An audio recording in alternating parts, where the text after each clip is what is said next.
E aí, gente, beleza? Então, vamos para a nossa quinta aula de cálculo, né? Falando sobre limites. Nessa, a gente vai ver o cálculo de limites usando suas propriedades. Eu dividi essa aula em duas partes, porque ela é um pouco compridinha. Então, essa é a primeira parte dessa aula. Vamos lá?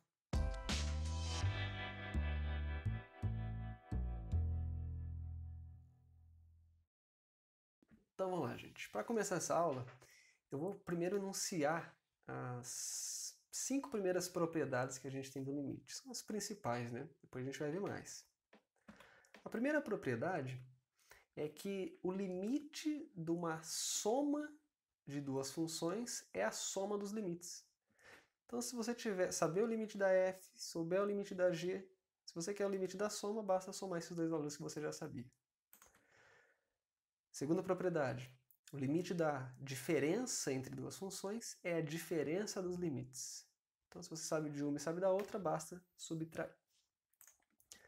Então, ó, da soma, da subtração e agora da multiplicação. Então, se você quer saber o limite da multiplicação de duas funções, basta multiplicar os dois limites. Olha que beleza. Quarta propriedade. Limite de um quociente é o quociente dos limites. Então, calcule o limite de cima, calcule o limite de baixo e divide. Só que você só pode aplicar isso se o limite da função de baixo, né, do denominador, for diferente de zero. E, por fim, o limite de uma constante multiplicando por uma função é a constante vezes o limite. Então, aí você pode tirar a constante antes de calcular o limite. São as 5 principais. Lembrando, essas propriedades só são válidas se os limites, tanto da f quanto da g, existirem. Então, primeiro tem que existir para daí sim você poder aplicar essas propriedades. Beleza? Vamos para um exemplo. Então, olha só. Usando as propriedades do limite e o gráfico de f e g, que está aqui, ó, na figura abaixo, calcule os seguintes limites, se eles existirem. Então, tem 3 limites para a gente calcular aí. Tentem vocês fazer primeiro, antes de ver eu fazendo. Eu vou fazer, mas tenta fazer primeiro. Beleza? Pausa o vídeo aí, tenta. Tentou? Beleza, então vamos fazer. Então, o primeiro é o limite de quando x tende a menos 2 dessa função. É a função f somada com 5 vezes a função g. Quando x tende a menos 2, seria esse x aqui, ó, do gráfico. Esse gráfico não está colocado os valores no eixo x, no eixo y, mas aí eu reforcei. Ó, x tendendo a menos 2 seria x tendendo a essa reta vertical aqui. Nesse caso, repare que o limite da f tendendo a menos 2, quando x tende a menos 2, o limite dá 1, né? O y fica 1. E na g, dá menos 1. Quando x tende a menos 2, nessa reta aqui, está 1 para baixo do zero. O zero está aqui, né? 1 para baixo do zero está aqui, menos 1. Bom, então o limite da f mais 5 vezes g, pela primeira propriedade, eu posso fazer o limite da primeira mais o limite da segunda. Ficaria assim, limite da f mais o limite de 5g. Aí a gente viu a propriedade que se tiver uma constante, a gente pode tirar a constante do limite, que ficaria isso aqui. Limite da f mais 5 vezes o limite da g. E agora eu substituo os valores que eu sei. O limite da f, a gente já viu que dava 1, né? 1 aqui. Quando tende a menos 2, o limite vai para 1. E o da g é menos 1. Então fica 1 mais 5 vezes o menos 1. Que fica 1 menos 5, que é menos 4. Beleza? Você chegou em menos 4, você... Beleza, tá entendendo bem limites aqui. Vamos para o B. É o limite quando x tende a 1 de f vezes g. Pela propriedade que a gente viu, se você tem uma multiplicação de duas funções e você está calculando o limite, basta calcular o limite de cada uma delas e multiplicar, desde que os limites existam. Essa era a condição inicial para poder aplicar as propriedades. Agora, olha só. Quando x tende a 1, que seria nessa reta aqui, ó, aqui é o zero, né? Por isso que o 1 está aqui. Quando x tende a 1, a função f tende a 2. 1, 2, está aqui. A função f tende a 2. E a função g, que é essa azulzinha? A função g, quando tende a 1 no x, repare que o limite não existe, porque o limite da direita e o limite da esquerda são diferentes. Se o limite não existe, então eu não posso aplicar aquela propriedade. Aquela propriedade não é válida. Certo? Só posso aplicar a propriedade de multiplicar os limites se os dois limites existirem. Um deles aqui não existe. Mas a gente pode calcular os limites laterais, pelo menos. Para a gente ver o que acontece. Se os limites laterais derem iguais, aí beleza, o limite vai existir. O produto em si, né? O da G não existe, mas às vezes o produto pode ser que exista. Então vamos calcular o limite da f vezes o limite da g com x tendendo a 1 pela esquerda. Com x tendendo a 1 pela esquerda, a função f tende a 2. E pela esquerda na g, tende a menos 2. Certo? Então ficaria 2 vezes menos 2. Já que pela propriedade, quando a gente tem um produto do limite, basta fazer... Aliás, o limite de um produto, basta fazer o produto dos limites. E 2 vezes menos 2 dá menos 4. Se o x tender a 1 pela direita, então a gente pode aplicar a propriedade aqui, né? Pela direita, o limite da f, vindo da direita, é 2, e o da g, que é o azulzinho, vindo da direita, ele tende a menos 1. 2 vezes menos 1, que dá menos 2. Então reparem que o mesmo limite, tendendo pela esquerda, deu menos 4, e pela direita deu menos 2, que são valores diferentes. Logo, esse limite não existe. Certo? Sempre que os limites laterais são diferentes, o limite não existe. E faltou a letra C, que é quando a gente quer o limite da f sobre a g. Quando o x tende a 2, que é nessa reta aqui, ó, nesse x igual a 2. A propriedade, acho que a quarta propriedade lá, falava que basta eu fazer o limite de cima sobre o limite do de baixo. Só que isso só era válido se o limite do de baixo não fosse 0. E repare que nesse caso é. O limite da f está aqui um valorzinho que dá entre 1 e 2, não sei quanto é. Mas o limite da g dá 0. Dá 0 aqui, ó. Tanto pela direita quanto pela esquerda, vai a 0. Então a gente não pode aplicar a propriedade de fazer o limite de cima sobre o limite de baixo.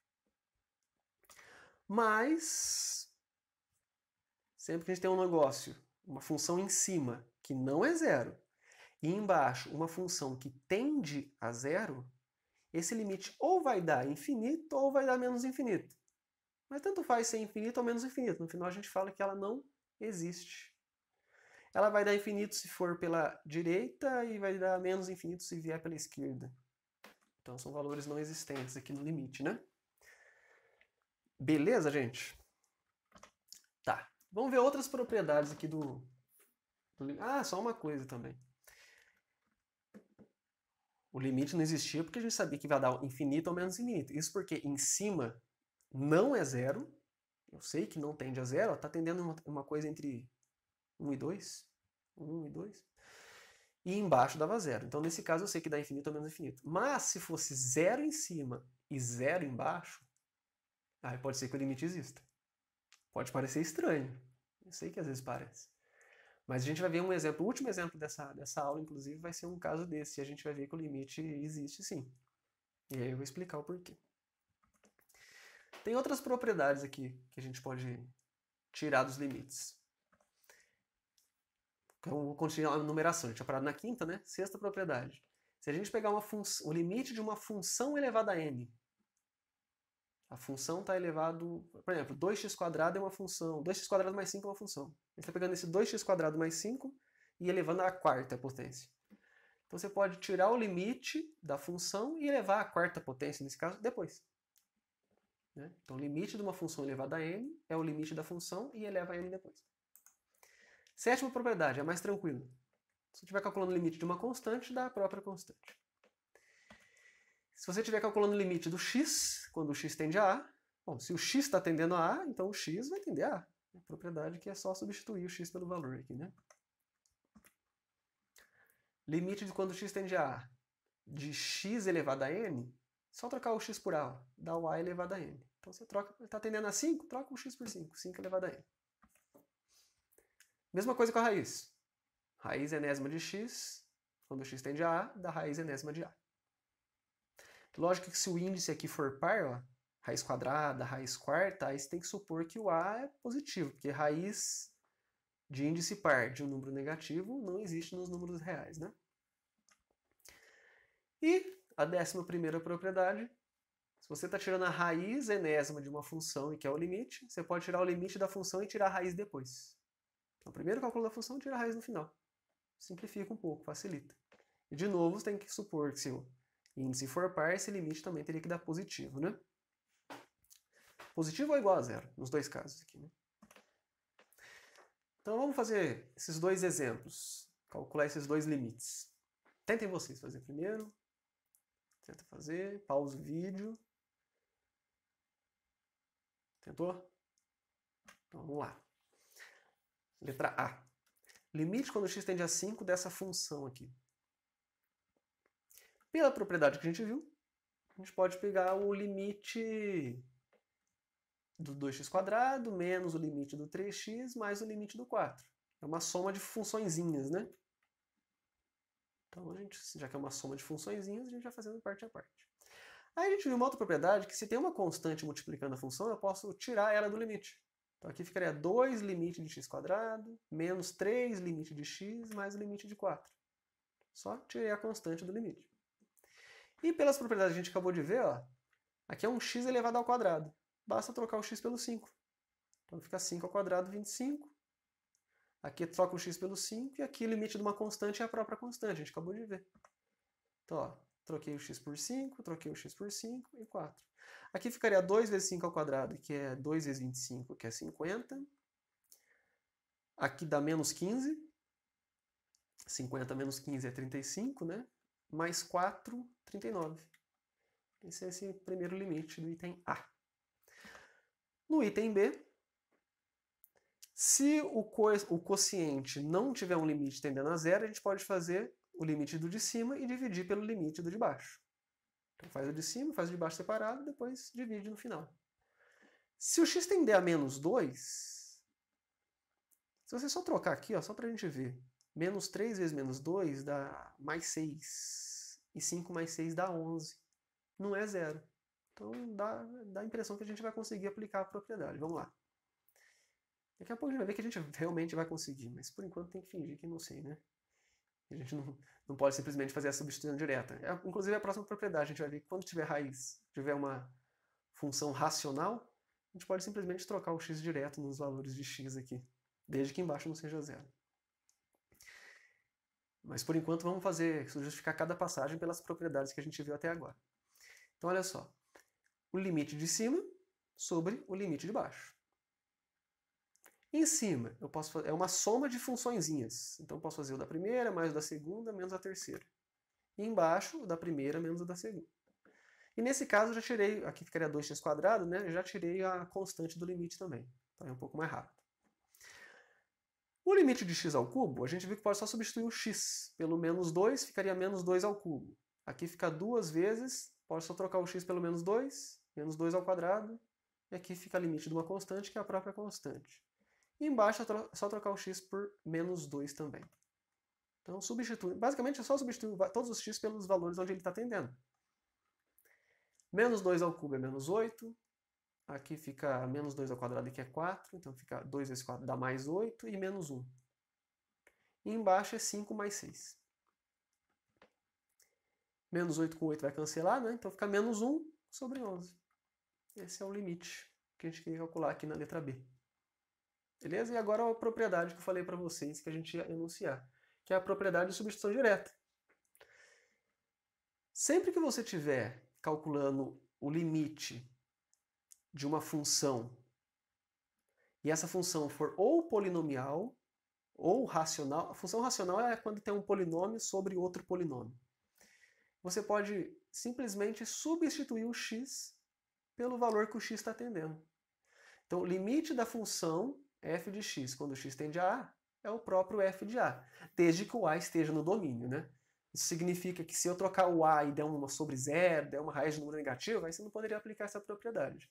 Mas se o A estiver no domínio da função, você pode simplesmente fazer a substituição. Se você voltar nos exemplos anteriores, troca o x desde o início pelos valores que o x estava atendendo. Você vai ver que vai dar o mesmo valor, o mesmo resultado final, porque era uma função polinomial e depois uma racional. Tem funções, as funções que têm essa propriedade são chamadas de funções contínuas. E a gente vai estudar daqui, acho que 2 ou 3 aulas. A gente vai estudar mais funções contínuas. A polinomial a racional desde que não seja desde que o domínio sejam todos os reais, né? E tem algumas outras também. Então tem outras em que a gente vai poder também fazer essa substituição direta. Mas por enquanto vamos ficar só na polinomial ou racional. E aí então vamos calcular esses 3 limites que estão aí. Ó. O primeiro é o limite quando x tende a 4 de 5x ao cubo menos 3x mais 10. É uma função polinomial. Então, pela propriedade que a gente acabou de ver, eu não preciso mais fazer tudo aqueles passos, dividir numa soma de limites, depois tirar as constantes. Não, posso simplesmente fazer a troca diretamente. Troca tudo x por 4, então a gente fica com 5 vezes 4 ao cubo menos 3 vezes 4 mais 10. 5 vezes 4 ao cubo é 64, vezes 5 dá 320. Aqui dá menos 12, aqui dá mais 10, no final dá 318. Aqui, letra B, o x tendendo a 1 de uma função racional, que é um polinômio sobre outro polinômio. Posso fazer a substituição direta, desde que embaixo não seja zero, vamos ver. Se eu trocar embaixo por 1, 1 ao cubo menos 5 dá menos 4. Não é zero, então posso aplicar. Troca tudo por 1 em cima, troca tudo por 1 embaixo. Faz a continha, que vai ficar 7 mais 2, 9, menos 4 dá 5. E embaixo fica menos 4, menos 5 quartos. Beleza? E na letra C? A letra C é uma função racional, só que ela é do tipo zero embaixo, olha. Então, se deu zero embaixo, significa que o número 1 não faz parte do domínio da função. Então, não posso fazer a substituição direta. Quando dava um zero embaixo, se em cima o numerador não fosse zero, a gente poderia falar que dava infinito ou menos infinito, poderia fazer essa análise. Mas nesse caso dá zero em cima também. Olha lá, se você trocar o x por 1 em cima, fica 1 ao quadrado menos 1, dá zero. Troca o x por 1 embaixo, dá zero. Quando é zero sobre zero, o limite pode ser que exista. É o caso aqui, inclusive. Como que a gente calcula esse limite, então? A técnica principal que a gente usa é fatorar as funções, quando der. Nesse caso, repare que em cima eu tenho um x² menos 1, que é uma diferença de quadrados. Aqui é um x que está elevado ao quadrado, e o 1 é como se fosse 1 ao quadrado. Quando você tem uma diferença de quadrados, você pode fazer a soma multiplicada pela diferença dos números sem elevar ao quadrado. Então, x² menos 1 é a mesma coisa que x menos 1, que multiplica x mais 1. E embaixo eu mantive o x menos 1 que está ali. Repare, eu quero o limite quando o x tende a 1. Se o x está tendendo a 1, significa que o x não vale 1. É um número que está perto de 1, mas não igual a 1. Então, nesse caso, o x menos 1 aqui, ó, não seria zero nessa tendência. E quando você tem um número, uma fração, e em cima e embaixo o mesmo valor, você pode cancelar, desde que não sejam zero. Como ele está tendendo a 1, não é igual a 1, eles não são iguais a zero, então eu poderia cancelar. Beleza? Então ficaria o limite quando o x tende a 1 de x mais 1, simplesmente. E aí, é um polinômio, basta trocar. Se eu trocar aqui o x por 1, fica 1 mais 1, que dá 2. Então esse limite, olha só, era um zero sobre zero, tendia a zero em cima, tendia a zero embaixo, mas no final o limite deu 2. O que a gente acabou vendo aqui? Que essa função racional aqui, ó, x² menos 1 sobre x menos 1, tem o mesmo limite, ó, fui fazendo aqui as passagens, tem o mesmo limite que esse x mais 1. Na verdade, essa função, x² menos 1 sobre x menos 1, é praticamente igual a essa função x mais 1. Ela só é diferente no x igual a 1. Aqui o x igual a 1 não faz parte do domínio dessa função, Então essa função não tem valor para x igual a 1. E essa aqui tem valor para x igual a 1. Mas para todos os outros valores, 2, 3, 4, 1,1, 0,99, essa expressão, se você trocar o x por 0,99 e trocar essa expressão por 0,99, vai dar a mesma coisa. Certo? São duas expressões praticamente idênticas, só no 1 que ela dá diferente. Como a gente está calculando o limite, a gente não está querendo no valor 1, e sim no valor que tende a 1. Então os limites são iguais. Então essa técnica de fatorar e cancelar quase sempre vai dar certo para a gente. Beleza? Na próxima aula, eu vou fazer uma revisão das principais fatorações. A maior parte dos limites que a gente vai calcular nesse curso, a gente vai conseguir resolver fatorando. Então a gente vai fazer fatoração em cima, embaixo, cancelar o que der para cancelar, e aí chega numa função que é só substituir diretamente. Beleza? Então até a próxima aula. Tchau, gente.